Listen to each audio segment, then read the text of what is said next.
6 de julho, Santa Maria Gorete, Virgem e Mártir. Maria Teresa Gorete, familiarmente chamada Marieta, nasceu em Corinaldo, na diocese de Sinigaglia, na província de Ancona, no dia 16 de outubro de 1890. Era filha de Luiz Gorete e de Assunta Carlini, casal pobre, mas de grande fé. Luiz Gorete, que crescera na sólida e ingênua piedade que reinava na família, era homem trabalhador, honesto, incansável e econômico.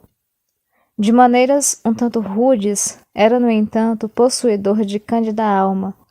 Bom cristão, praticava com ardor a oração cotidiana, ao levantar-se, ao deitar-se, antes das refeições e o clássico terço da noite com a família toda reunida, contritamente ajoelhada.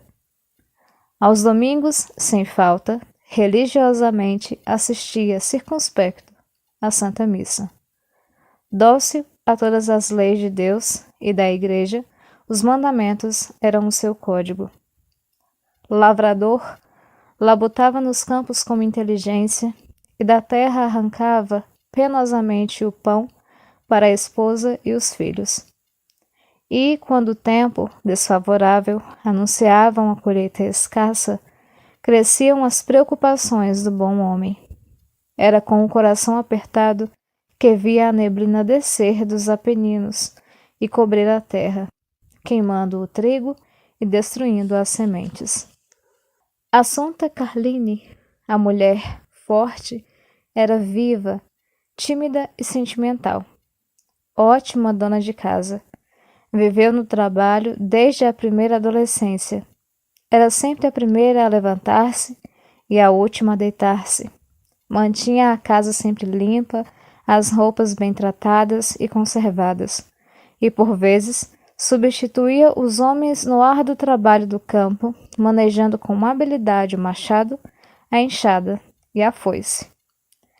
Com o marido dividia os sacrifícios, juntos, sempre juntos, na alegria e na dor, jamais sombra alguma turbou a paz daqueles dois seres que haviam nascido um para o outro.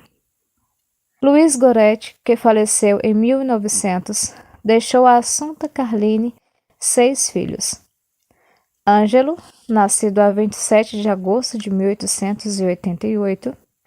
Maria Teresa, nascida, como vimos, em outubro de 1890. Mariano, aos 27 de janeiro de 1893. Alexandre, aos 30 de julho de 1895. Ercília, aos 23 de fevereiro de 1898, e Teresa, aos 2 de fevereiro de 1900. Viúva, obrigada a trabalhar no campo, Assunta confiou a Marieta a guarda dos irmãos. Menina exemplar, sempre pronta a obedecer, sabendo conduzir os que tinha ao encargo, foi para a mãe a grande consoladora nas aflições e nos apertos. O anjo sempre atento e infatigável. Bons cristãos, os pais levaram a filha à pia batismal quase que imediatamente depois do nascimento, movidos pelo desejo de logo assegurar-lhe a vida da graça. Chamaram-na Maria para que tivesse uma poderosa padroeira do céu e um grande modelo para imitar na terra. Aos 6 anos, recebeu o sacramento da confirmação. Obtida a licença necessária, aos 4 de outubro de 1896, ela e o irmão Ângelo foram crismados pelo bispo de Sinigaglia, Giulio Boschi. Para ganhar a vida, Luiz Gorete deixara a montanha onde se estabelecera inicialmente e descera para Pontino, lugar insalubre. A família viveu algum tempo em Colle di Turco. Depois, a partir de 1899, em Ferniere de Conca, na diocese de Albano. Instalara-se numa fazenda do conde Mazzoleni, onde já vivia a família Serenelli. Piedosa, recitando o terço com assiduidade, Marieta, a 16 de julho de 1901, fez a primeira comunhão. E aqui surge a figura de Alexandre Serenelli, filho dos Serenelli vizinhos, jovem de 18 anos, enredado nas más companhias, violento e dado a leituras perniciosas e destrutivas. Ia principiar o calvário da doce Marieta inocente. Ouçamos o que nos diz um dos biógrafos de Santa Maria Goretti, Colombo, abre aspas. Sem que ela própria o notasse, Marieta ia se transformando em moça. Seu espírito, porém, não demonstrava nenhuma dessas inquietações tão comuns às mocinhas de sua idade. O físico era robusto e airoso, a inteligência viva e aberta, o coração delicado e afetuoso, o temperamento corajoso e forte, um tanto sério, a ponto de parecer, por vezes, triste.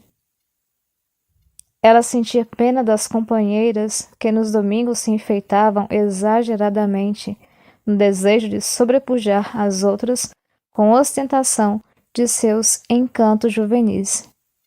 Ria discretamente daquelas que, diante dos vidros das janelas ou dos espelhos, não paravam de arrumar o cabelo em penteados complicados para atrair os olhares alheios. No límpido espelho de sua alma boa e simples, Marieta via a nulidade dessas frivolidades mundanas e o vazio de tudo o que não é Deus e para Deus. Não era vaidosa, diz a mãe, não ambicionava vestidos novos ou diferentes, aceitava prontamente tudo quanto eu lhe determinava. Zelava sempre para que os irmãozinhos estivessem decentemente vestidos, e ela própria tinha o maior recato com a sua pessoa. Não somente não procurava companheiras, como também as evitava, e nas viagens ao longínquo Netuno, ia comigo ou com Dona Teresa Cimarelli. Tinha horror ao palavreado grosseiro, tanto assim era que sua boca jamais proferiu uma só palavra menos correta. Da mesma forma, detestava qualquer comentário desonesto. Certo dia em que fora buscar água à fonte, aconteceu-lhe ouvir expressões um tanto livres que a deixaram horrorizada. Voltando para casa, disse toda desgostosa à mãe: De que falou aquela moça? E mencionou-lhe o nome. E por que tu ficastes a ouvir? Que havia de fazer eu, enquanto esperava que o cântaro se enchesse? Faze então com que aquilo que te entrou por um ouvido saia pelo outro. Vê, minha filha, disse a mãe, assim como te espantas com o que escutaste, assim também os outros se espantariam contigo se tu fizesses o mesmo. Que admirável simplicidade, que eloquentes expressões na boca dessa educadora camponesa. De sua parte, Marieta guardava à risca a exortação do padre na véspera da primeira comunhão. Toma cuidado com a língua, porque ela é a primeira a tocar no corpo de Nosso Senhor. No último período de sua vida, era visível sua contínua ascensão espiritual. Melhorava de dia para dia e era cada vez mais delicada. Em casa, disputava os trabalhos mais pesados e, quando ia pelo campo, tomava a dianteira, a fim de evitar o horror instintivo que a mãe sentia pelas cobras. Deixa-me ir na frente, dizia Marieta, eu não tenho medo. Realmente, era para admirar que em tão pequena idade Marieta, sem outros mestres afora os pais analfabetos, chegasse a tal perfeição. A ação do Divino Espírito Santo é por demais evidente, por ele guiada e nele abandonada, a que alcandorados cumes não chegaria. A primeira comunhão não foi, como para outras colegas suas, um rápido contacto com Deus, que apenas de leve roça a superfície da lama. O luxo que pela única vez aparentava as rendas e o vaporoso véu de pequenina esposa de Jesus não lhe tolhiam o recolhimento. Preocupada tão somente com a presença do seu grande Senhor, ela fez a primeira comunhão como uma santa. A pureza acima de tudo e a fidelidade às 3 Ave-Marias diárias constituíram os temas das exortações que precederam a grande solenidade, e foi isso um desígnio do céu, para que a menina progredisse e se firmasse ainda mais no exercício da virtude angélica, pela qual daria, dentro e em breve, a vida. Dedicada até o sacrifício, tudo fazia sem alarde, aparentemente como a coisa mais natural, na realidade movida pela caridade sobrenatural. Discreta, sabia dissimular aquilo que a caridade exigia encoberto. Jovial e amável nas horas de recreio, a todos atendia como mãezinha que era daquele bando de crianças. Pela manhã, levantava-se muito cedo com a mãe, e depois das orações costumeiras, arrumava a casa, despertava os irmãos, preparava-lhes roupas e comida. Em seguida, desempenhava-se das obrigações diárias. Era notável o seu espírito de mortificação nas coisas mais naturais. Não tinha olhos, ouvidos, gostos e desejos senão para os deveres de casa e para as devoções de igreja. O tempo disponível empregava-o em trabalhos úteis e, quando cansada do dia, que fora cheio, ia tomar o merecido descanso. Antes, ajoelhava-se com os irmãos aos pés da cama para as orações da noite. Inútil dizer que então o querido papai era sempre relembrado. Era esse o eixo de toda a sua vida sobrenatural, em que fora educada e em que educava também os irmãos.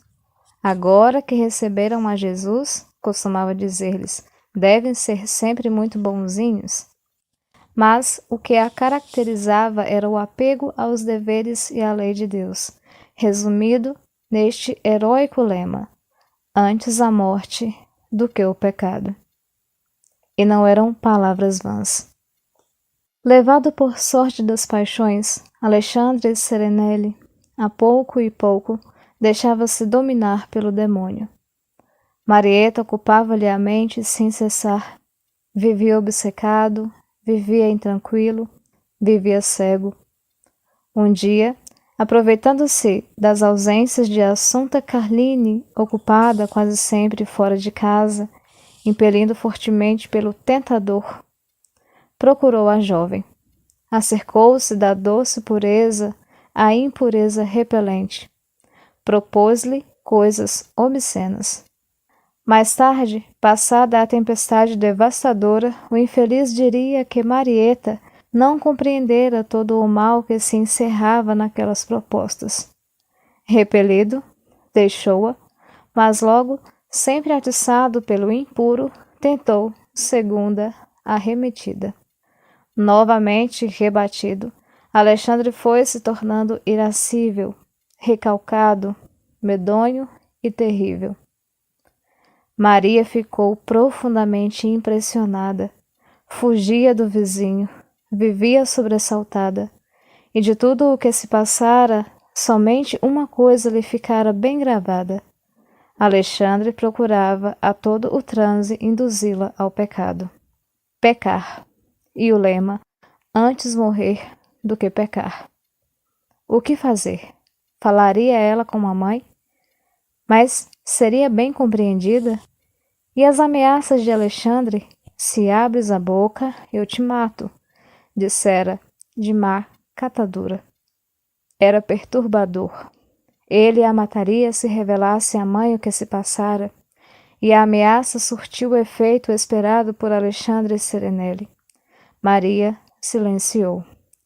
Trancou-se, quer por vergonha, como ela mesma o dissera antes de morrer, quer pelo receio de não ser bem compreendida por Assunta Carlini. Trancou-se. Trancou-se, mas redobrou de vigilância. Fora de casa, jamais ficava sozinha. Ou estava com a mãe, ou na companhia dos irmãos. E rezava, rezava muito. Se antes fora séria e pensativa, era o Marieta agora mais do que jamais o foi. E Alexandre? Alexandre, sempre acossado pela brutal paixão, assentara que a todo custo realizaria o seu propósito. A qualquer custo, ainda que tivesse de matá-la. E perseguido pela obsessão, adquiriu um punhal de 34 centímetros de comprimento, com uma ponta agudíssima de 3 milímetros, e foi escondê-lo no seu quarto, e de alcateia espreitava a ocasião. Era no dia 5 de julho do ano de 1902. Assunta Carline partira para as fainas do campo. Marieta estava ao alcance do tresloucado. E Alexandre, pronto para tudo, satisfazer o desejo ou matar, foi procurar a pobre menina, consigo levando a arma assassina. Aproximou-se da cândida jovem heróica, agarrou-a pelo braço e violentamente arrastou-a para a cozinha, trancando a porta. Tudo fora tão rápido como num sonho, e o pavor não deu à pobrezinha o tempo de soltar um grito. Principiava a luta.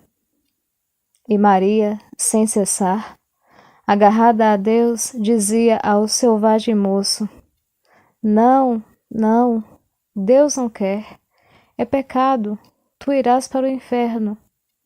No auge da desesperação, Alexandre enfiou-lhe na boca, de lábios que o terror esbranquecera, um lenço em bola. E a oposição magnífica de Maria não resistiu. Com a paixão transmudada em ódio, empunhou a arma, cego, tremendo, e pôs-se a golpear, a torto e a direito, o pobre corpinho frágil. 14 golpes puseram-na como morta. E o bárbaro, julgando-a sem vida, largou-a e buscou o próprio quarto. Baixinho, prostrada, Marieta pôs-se a gemer. O pai do criminoso diz Colombo, João Serenelli, que atacado de malária se deitara à sombra da casa, foi o primeiro a perceber os gemidos. Também Teresa, a inocente criaturinha que a irmã fizera adormecer, já acordara, assustada com aquele rumor estranho e movida talvez pela intuição do perigo, pôs-se a chorar. Depois, João e Mariano penetraram na casa. Horrorizado à vista do sangue, Mariano agarrou a pequena Teresa e correu aos gritos para junto da mãe. Trêmula e tomada de lúgubres pressentimentos, Assunta fez imediatamente parar os bois e voou para casa, seguida de outra camponesa, Dona Teresa Cimarelli. Foi para a alma da boa Assunta Carline uma angústia indescritível. Dona Teresa Cimarelli, rapidamente, tomando Maria nos braços, colocou-a na cama. Tudo era sangue e mais sangue. E a triste mãe, horrorizada, perdeu os sentidos, foi levada para a casa dos vizinhos. A Marieta, então, foram ministrados os primeiros curativos caseiros. Mas, quando tentaram tirar-lhes as vestes, o sangue voltou a jorrar aos borbotões, causando-lhe ainda maiores sofrimentos. Veio depois o delírio e, no delírio, a reconstrução do monstruoso atentado. Oh, Alexandre, como és mau! Gritava ela, fazendo gestos como a repelir o inimigo. Por caridade, não deixem Alexandre entrar. Maria Goretti foi transportada para o hospital de Netuno com a maior urgência. A mãe e o casal Cimarelli foram na ambulância que viera buscar a pequena Marte. A meio caminho, no tropel, passaram por eles alguns carabinieri, entre eles subjugado e a Alexandre Serenelli algemado. A viagem pelas estradas da Campagna romana foi longa, incômoda e triste. Às 6:30 da tarde, chegavam ao hospital de Netuno. Às portas, uma multidão comprimia-se no desejo de vê-la ainda uma vez. E quando a pequena Marte apareceu nos braços piedosos dos amigos, os olhares de todos se ergueram e a acompanharam até o momento em que desapareceu nos sômbrios corredores daquele hospital. Os médicos que a examinaram não deram esperanças. Estava perdida. Teria, quando muito, poucas horas de vida. Que chamassem o padre. E ao padre Martinho Guijarra, que correra, prontamente disseram: Nós lhe deixamos apenas um cadáver, mas Vossa Reverendíssima encontrará um anjo. Logo após, começou a intervenção cirúrgica que foi preciso fazer a sangue frio. Eram 14 ferimentos graves e 4 contusões. O coração, os intestinos e o pulmão foram atingidos. Se a ciência soubesse fazer milagres. Com uma força sobrenatural própria das almas que amam o Senhor, Marieta deixou que durante 2 horas os ferros revolvessem sua carne imaculada. Gemia e chorava. E quando os médicos deram por terminado o trabalho, seus olhos pareciam já não ter mais lágrimas. Abriam-se apenas para pedir desculpas pelos contratempos que causava a tanta gente. Foi transportada para um quarto. Precisava de repouso absoluto e de silêncio, mas o povo que até aquele momento se conformara em manter-se fora do hospital invadia agora até os corredores. Queria vê-la a todo custo. Começou, pois, a desfilar diante daquele leito que mais se poderia chamar um altar. E a multidão era tão grande que a ninguém era permitido deter-se para falar. À vista daquela menina já aureolada, os olhos de todos marejavam-se de lágrimas, e os lábios ora murmuravam preces, ora imprecavam contra o assassino. Em meio ao palvoroso calor do verão romano, depois de tanto sangue derramado, Marieta sentia, mais do que tudo, a angústia da sede. Mamãe, pedia um pouco de água. Não podemos dar-lhe água, querida. Os médicos disseram que lhe farão mal. Ao menos um golinho. Não, Marieta, não podemos. Nem uma só gota. Seja por Jesus, minha filhinha. Por Jesus, por amor ao seu Jesus, Marieta não pediu mais nada. E durante 24 horas sofreu aquela terrível sede. A noite reservava-lhe um novo sacrifício, para que a sua coroa não faltasse nem um espinho sequer. Em obediência às ordens dos médicos, Dona Assunta teve de sair afastada. Precisava evitar que a menina falasse.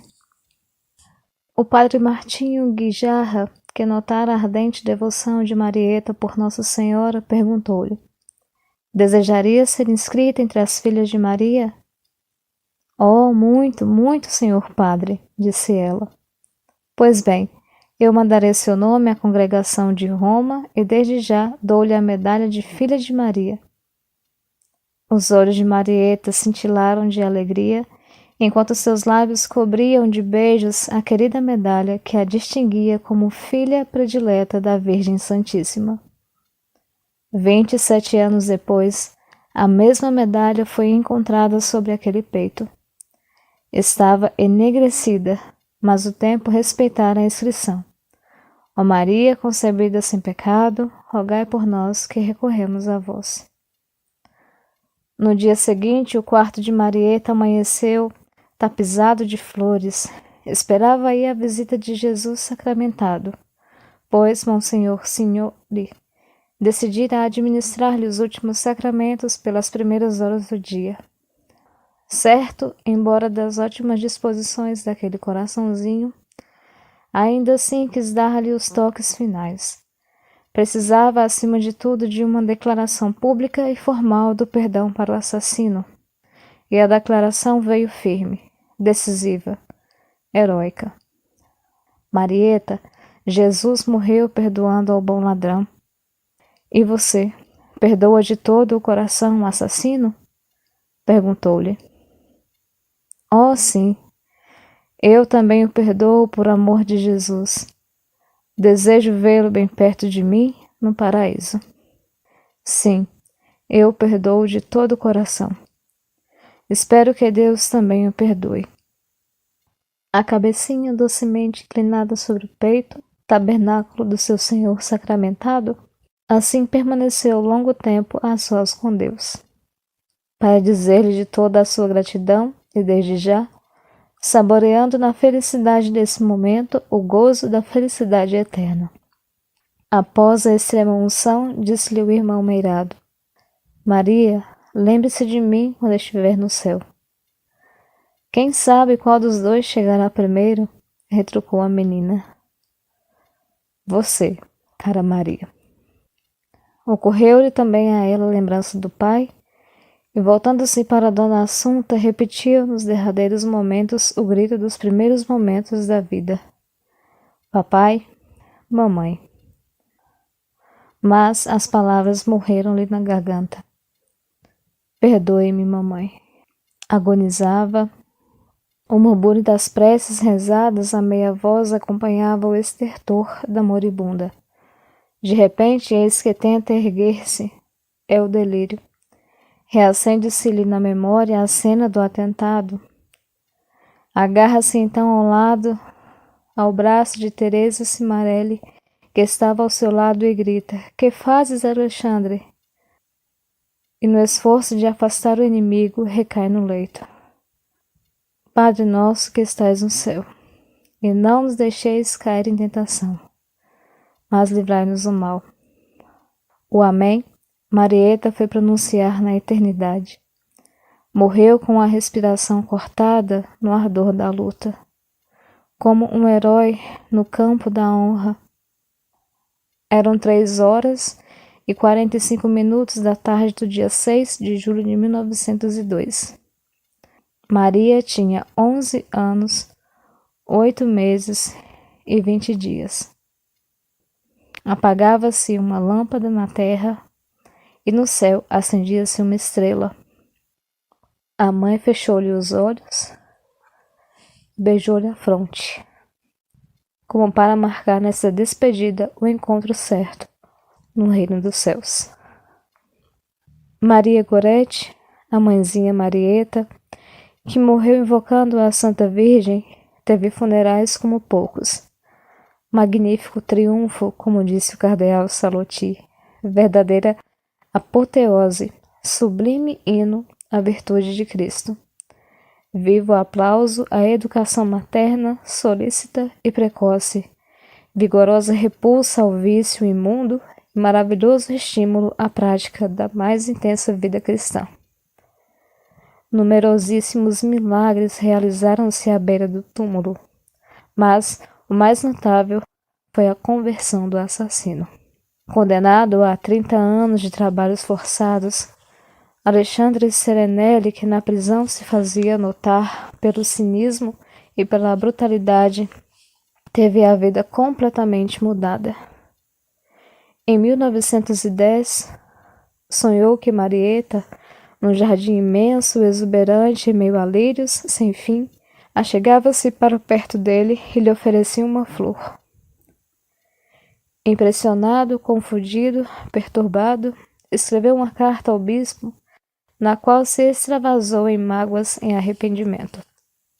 Desde então, mudou por completo, e a conduta que era péssima tornou-se exemplaríssima, tanto que em 1929 foi posto em liberdade. Decidiu então trabalhar e trabalhar sem descanso para a beatificação da vítima.